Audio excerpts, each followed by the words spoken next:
తామరమడుగు పంచాయతీలోని ఈ ఎన్టీఆర్ నగర్ లో మీరందరూ చూస్తున్నారు. ఇంతకు ముందు ఇది వీళ్ళు జగనన్న కాలనీ అని చెప్పి ఇవ్వడం జరిగింది గత ప్రభుత్వంలో. 5 సంవత్సరాల నుంచి ఇక్కడ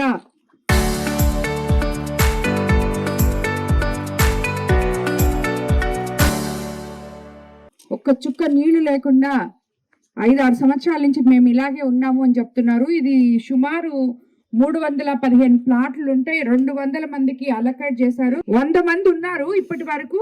కొరవి వాళ్ళు ఇల్లు కూడా కట్టుకోలేదు, మిగతా స్థలాలు అసలు అలకేట్ కాలేదు. కానీ ఉన్న వాళ్ళకి కూడా కనీస వసతులు, మౌలిక సదుపాయాలు, తాగు నీళ్లు కానీ, లైట్లు కానీ, ఎటువంటి సదుపాయాలు ఇక్కడ లేకుండా చాలా ఇబ్బంది పడుతున్నారు. మన ప్రభుత్వం అధికారంలోకి వచ్చిన తర్వాత మన ముఖ్యమంత్రి చంద్రబాబు నాయుడు గారు ఒకవైపు సంక్షేమము, ఇంకోవైపు అభివృద్ధి, ఆర్థిక వనరులు అస్తవ్యస్తంగా ఉన్నా కూడా ఈరోజు పేద ప్రజల కోసం ఆయన చేస్తున్న సేవ ఈరోజు మీరు చూశారు.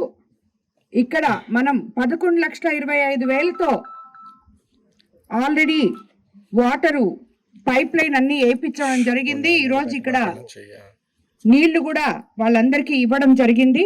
రాబోయే 15 రోజుల్లో ఇంకొక 6 లక్షలు కూడా ఖర్చు పెట్టి ఇంటింటికి కొళాయి వచ్చే విధంగా ఇక్కడ ఈ సదుపాయం కల్పిస్తామని చెప్పి తెలియజేస్తున్నాను. ఇప్పుడే ఇక్కడ ఉన్న మహిళలు అందరూ అడగడం జరిగింది. కొన్ని దగ్గర లైట్లు లేవని, ఆ లైట్లు కూడా తప్పకుండా ఇస్తాం. రాబోయే రోజుల్లో రోడ్లు, డ్రైనేజీలు కూడా ఈ కాలనీకి, ఇంతమంది పేద ప్రజలు ఉన్న కాలనీకి తప్పకుండా అన్ని మౌలిక వసతులు కల్పిస్తామని చెప్పి మీకు అందరికీ తెలియజేసుకుంటున్నాను. మన ప్రభుత్వం అధికారంలోకి వచ్చిన తర్వాత ఇలాగా ఖాళీగా ఉన్న కాలనీలు ఎన్నో చూసాం. పోనీ దాంట్లో ఉన్న స్థలాల్ని వేరే వాళ్ళకి, లేని వాళ్ళకి, ఇల్లు లేని వాళ్ళు ఎంతో మంది ఉన్నారు. వాళ్ళకి ఇస్తామంటే ఆ ఇచ్చేదానికి కూడా అవకాశం లేకుండా చేసి పెట్టున్నారు. దాన్ని సరిదిద్ది రాబోయే రోజుల్లో తప్పకుండా కోవూరు కాన్స్టిట్యున్సీలో ఇల్లు లేని నిరుపేదలకి ఇల్లు ఇస్తామని చెప్పుకుని నేను తెలియజేసుకుంటున్నాను.